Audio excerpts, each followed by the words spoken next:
Hi, this is George Lucas, and I'd like to welcome you to the audio commentary on Episode 2. Attack of the Clones is actually a reference that appears in Episode 4 when Princess Leia is asking Obi-Wan for help. And it's the Clone War that is really the centerpiece of the downfall of the Jedi Order and the ultimate rise of the Empire. The Clone War is very, very important in the whole epic of Star Wars. In Episode 1, I was able to get rid of all the exposition about how the Senate works, the politics of the Trade Federation, and that sort of thing. So this time I was more free to actually get on with the story of how all this plays into the ultimate demise of the Republic. We wanted the opening scenes with the arrival of the spaceship to be eerie and mysterious, and so the music score was played rather lightly and with high strings and low tones. And this made the design of the spaceship sounds a little difficult because with spaceships, especially those that come thundering right over camera, it's hard to play the sound down when it's visually so big.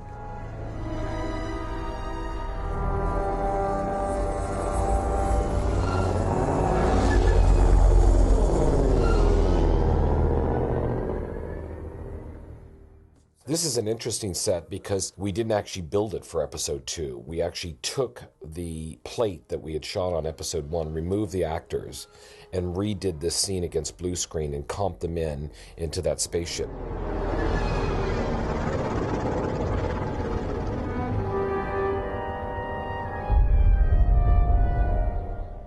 Amidala's ship coming out of the fog here was done with computer graphics for the ship and all the buildings.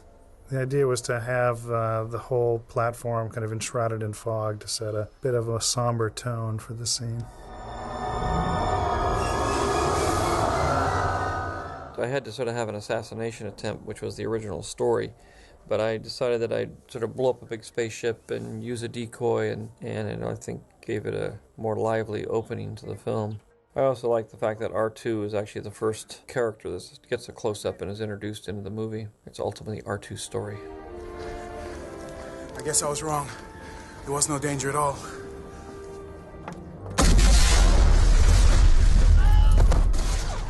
While we were in Sydney, we actually ran out of stages, so we turned our art department into a stage itself where we shot this particular sequence. We only built the floor and had the platform coming down for where the actors could walk in, and that's where we did the explosions. You guys also added it's computer-generated fire and smoke as well, right? Most of the fire in that shot is live-action elements that we shot out in the back lot. Editorially, it was discovered in the first cut of this scene that R2 had been forgotten as a character in this scene, or he wasn't included in the actual script as a character arriving on Coruscant with Padme. And so, as an after-the-fact measure, R2 was carefully shot, sometimes the actual R2 model, as well as a digital R2 when necessary, and he was then included into this scene. So here we are in Coruscant, and we're heading into Palpatine's office, and sitting there on screen left is a digital Yoda. Yoda was really the reason I wanted to do this movie. George and I had talked about a digital Yoda during Episode 1, and we had done 2 shots of Yoda digitally. There was a walking shot when he was talking to Obi-Wan, and then there was a shot in the funeral. But I felt it was important for us to make the leap and to convince George that we could handle a digital Yoda performance. You can see in shots like this the care that we put into his eyes, his eyebrows, and then his mouth. We certainly spent a lot of time studying what Frank Oz had done in episode 5, Empire, and looking at the range of performance. Frank and I talked about it at the beginning of the production, and he said, you almost have too much potential. You can do things with your computer-generated Yoda that I could never do with a puppet.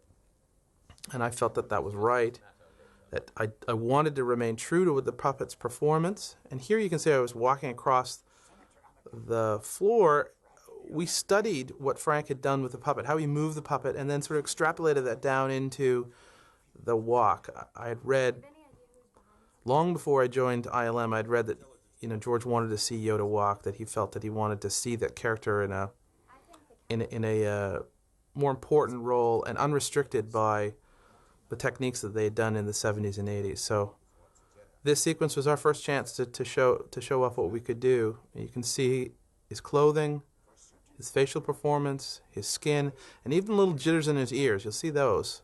We started animating Yoda, and when we didn't have the jitters in the ears, it didn't look like the puppet. And we wanted it to look just like the puppet, but sort of upgraded to the time that we live in now, 22 years ahead. And this shot here became one of George's early favorites. And the reason is because it's acting. He's not speaking, he's acting, and we can tell that he doesn't quite trust what Palpatine's saying in this scene. I remember giving it to Leslie Hedrick, who's one of my animators, and she wasn't too keen on it because it wasn't an acting, talking shot in her mind. And I said, Leslie, this is going to become one of the most important shots for Yoda early on in the movie, establishing that this is a legitimate, realistic character in this movie, an important character in this movie, and it certainly became that. You can see the weight as he transfers himself on and off of his cane and how the clothing interacts with that.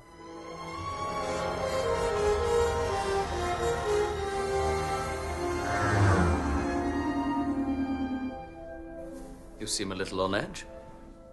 This little scene wasn't in the original script, and when I cut the film together, I realized that I needed an entrance for Anakin and Obi-Wan that was more than him just coming in the door of the apartment. And I needed something that kind of warmed up their relationship a little bit, because in the next scene, they actually are at each other's throats a little bit. And I wanted you to establish first that they were partners and friends, and even though there's a little bit of tension between the two of them, they have a history of warm friendship. Episode 2, like in Episode 1, we had Ahmed Best in the costume for Jar Jar, walking through every sequence so that we could tell how the clothing was going to react. In this case, this is a fully computer-generated Jar Jar with digital clothing. The thing about the clothing is it has to act and react just like the real clothing. So you can see how they walk into the room here. The real clothing, of course, is flowing back and forth, and so does Jar Jar's. It needs to move and be real. Otherwise, the audience is pulled out of the moment. It doesn't believe that this digital character is really living and breathing in that scene. So this is important for us to make sure we're not calling attention to ourselves. Sometimes it's hard with Jar Jar, but in this case, it's 10 years on. He's now a senator, and he's wearing these elaborate costumes that have been designed by Tricia Biggard, who designed all the costumes for all the live-action characters. You'll see in this shot, when Jar Jar walks through the scene, he walks through and then sits down on the couch. Watch how the clothing folds and sits. I'm bringing it to your attention now so you can study it, but we don't want you to be studying that character. We want you to just take in the scene that it's 5 people sitting down and talking to each other. I want to know who's trying to kill me. Also, this scene establishes the fact that Annie and Padme haven't seen each other in 10 years, so that there's no history that we don't know about. The tough part about this scene is that Obi-Wan is the bit of the conservative of the two, and his character has been established primarily by Alec Guinness in the first trilogy. But I still wanted to give Obi-Wan some charm and some wit and make him a likable character, and realize that even though he's the stern taskmaster and mentor, he still cares about Anakin. And he's more frustrated with this, their relationship and Anakin's sort of unwillingness to go along with the rules. Obi-Wan finds himself in the same situation, actually, that he had with Qui-Gon Jinn, where Qui-Gon Jinn was constantly sort of moving beyond the bounds. And now he's got an apprentice that's doing the same thing. I'll have an officer stationed on every floor, and I'll be in the control center downstairs. Mr. Bustin' with happiness seeing you again, Annie. She hardly even recognized me, Jar Jar. It was an extremely difficult sequence to color correct. In other words, to get the colors right. We didn't really have the time to set up properly because we had changed the sequence from a night sequence to a day sequence. So we were fighting the fact that we had to actually move from this location onto another stage. And George kept on changing his mind about the look of what the scene was supposed to look like.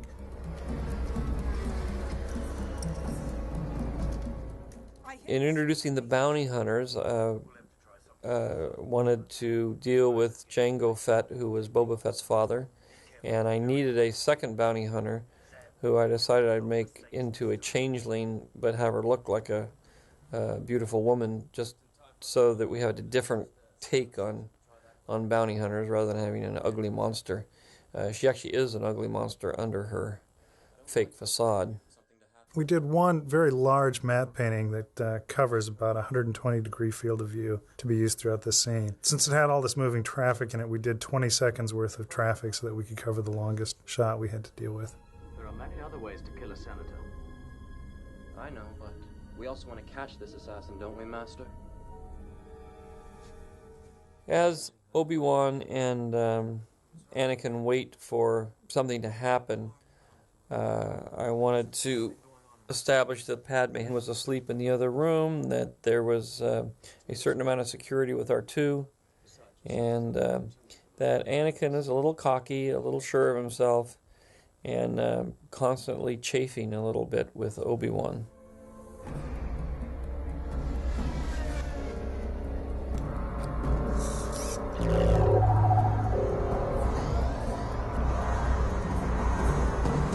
The scene with Obi-Wan and Anakin on the balcony is to establish that Anakin has been having nightmares about his mother, and he's a little confused about why he keeps having these recurring dreams. This obviously becomes a bigger plot point later, but we do have a chance to talk a little bit about politics and the Jedi's disenchantment with the political process due to the corruption and the ineffectiveness of the Senate. When the assassin droid arrives, there were some interesting challenges with the sound because the visuals kind of dictated you wanted to hear the droid hovering outside the window and cutting through it. But dramatically, you couldn't be very strong with those sounds because if they were loud enough, they would have awakened R2 or alerted the Jedi or Padme as to the presence of the droid. I remember the motor that you hear just as the assassin droid cuts through the glass in the window.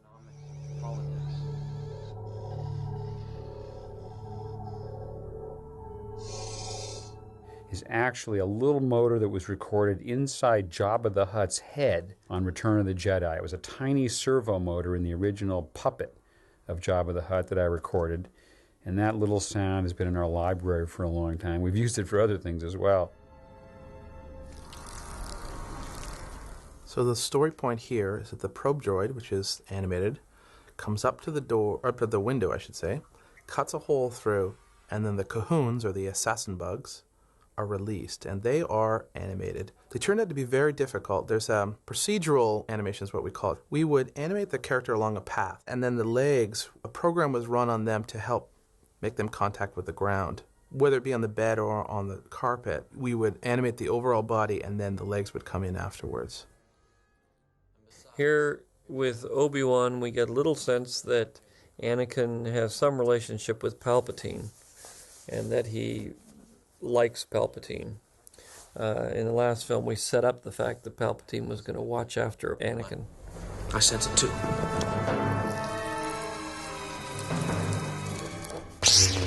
Anakin's lightsaber is a little long on a couple of frames there to make sure we got contact between him and the bugs. Because I was able to use a droid to try to assassinate the senator, it lent automatically to a chase in the city. Now here we are flying through computer-generated nighttime Coruscant. The sequence has a technical similarity to the pod race last time in that it's a lengthy scene, action chase scene with a great many shots where we had to make up the environment. There's no plates to shoot there. Instead of making rocky terrains, sand and rock, this time we had to make all these futuristic